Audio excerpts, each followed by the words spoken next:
A patrol ship was scanning an empty stretch of sea when a sailor spotted something, a strange green sphere floating on the horizon. They thought it was a buoy. Then they feared it was a mine. But the truth was far stranger, and it was tethered to a 70-year-old secret, lost deep beneath the waves. But before we start our story, make sure you're subscribed if you haven't already, and hit that notifications bell so you won't miss any of our new stories. The day was calm. The sea was a flat blue sheet under a bright Sunday. For the crew of the patrol ship, it was just another routine day, another long, boring scan of an empty ocean. Then, one of the sailors pointed. "Something on the horizon," he called out. All eyes turned. It was a small, round, green object. It was bobbing gently in the waves. "Just a fishing buoy," the captain said, not looking up from his charts. But as the ship drew closer, the crew began to murmur. It was too big for a buoy, too smooth, and they were miles from any known fishing grounds. Something was odd. Its curved surface caught the light strangely. It had dents, scars, the faded remains of old paint. The crew exchanged uneasy glances. This was no simple marker.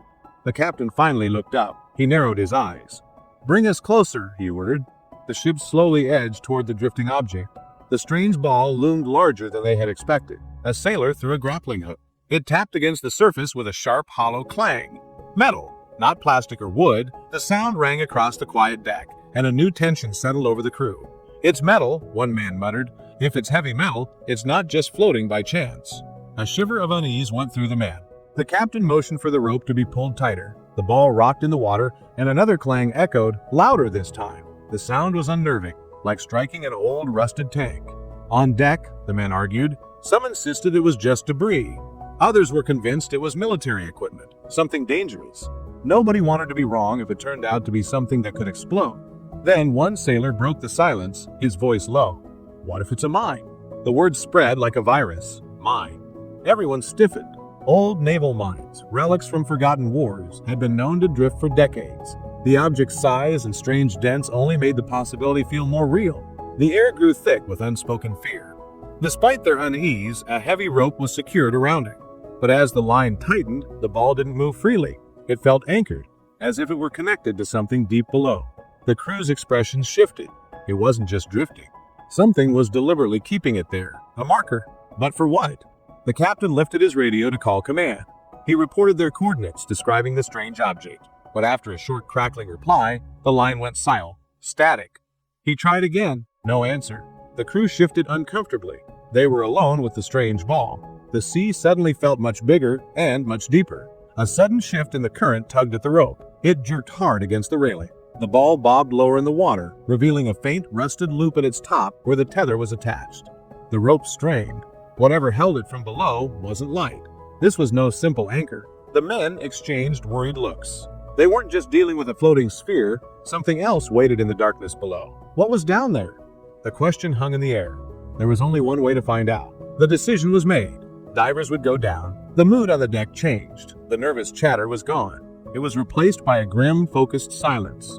Two men began to pull on their heavy suits, checking their tanks and gear twice. The ship's deck fell quiet as the first diver stood at the edge. His mask was lowered. He was ready to slip into the unknown. He dropped overboard, and a stream of bubbles rose quickly to the surface. The crew leaned over the railing, watching the trail of bubbles as it drifted downwards into the deep blue. For a long minute, there was nothing, just the bubbles and the hum of the ship's engine. Then, faintly through the comms line, his voice crackled. It was steady, but strained. "Following the tether down now," he reported. "Visibility is low." The crew listened, holding their breath. The bubbles on the surface moved further from the ship. He kept descending. His torch cut a weak beam through the swirling silt. Each beam revealed nothing but empty, dark water. Then, slowly, a darker shape began to form ahead. It was large, flat, unnatural. His breathing quickened in the headset. He steadied his torch, trying to make sense of the outline. "There's something down here," he reported, his voice tight. On the deck, the men exchanged tense glances. The shadow grew larger with each kick of the diver's fins. "It's not just a shape." His voice came back, shaky now. "This thing is huge." Above, the men stiffened at his tone. The green ball on the surface suddenly felt much, much smaller. The diver's words came through again, strained but clear. "It's not just a buoy, it's attached to something enormous." His torch revealed barnacles and corroded bolts. It looked like part of a hull, a ship. Nobody spoke on deck. The silence said enough. And then, suddenly, the diver's voice cut to static. His breathing, his words, gone. The trail of bubbles on the surface slowed, then stopped. Panic erupted on the deck. "Man overboard!" the captain roared. "Get the second diver in the water, now!" Panic turned into focused, frantic action. A second diver, already suited up, was checked in seconds. He dropped over the side, a rescue mission, now his only goal. He followed the same tether down into the deep, his powerful torch cutting frantically through the darkness. He expected to find the worst. He descended rapidly, deeper and deeper, and then he saw it. A faint light in the gloom below. It was the first diver's torch. The second diver swam hard, his heart pounding. He reached the light, and he saw his crewmate. He wasn't hurt, he wasn't trapped. He was just floating there, his light fixed on the impossible object in front of him, completely frozen in awe. His comms had just malfunctioned in the shock. The second diver followed his gaze, and he understood. His own breath caught in his throat. Before them, rising from the seabed like a dead giant, was a shipwreck. Both divers were now silent. They hovered in the deep, their small lights tracing the edges of a massive, sleeping beast. The ship was immense, half buried in silt, covered in a thick coat of barnacles. The design was old, rounded edges, heavy rivets, thick steel plating. This ship was from another time. Together, they began to explore. They were looking for a name, some kind of identification. They swam along the corroded hull, scraping away decades of growth. Faint letters began to emerge from beneath the crust. A ship's nameplate, half eroded by the salt and time. They radioed the name back to the ship. A tense silence followed. Then the captain's voice crackled back over the comms. The name matched. It belonged to a wartime cargo vessel, a ship that had vanished without a trace 70 years ago during the Second World War. Its mission had always been a classified secret, until now. Toward the stern, a door hung loosely on its rusted hinges. Darkness waited inside. The divers exchanged a glance. They knew they had to look. They pushed gently, and the door swung wider with a low groan that echoed in their ears. The space inside was cramped but intact. They moved slowly, their beams lighting corners buried in silt. Shapes began to emerge, stacked objects, ordered rows. This wasn't the chaos of a violent sinking. It looked like everything had been carefully arranged. Rows of crates lined the room. Some were splintered by time, but many were still intact. Their wooden sides were covered in faded military markings. Crates, one diver reported. Dozens of them. On the ship above, the crew exchanged tense looks. Weapons? Ammunition? What had they stumbled upon?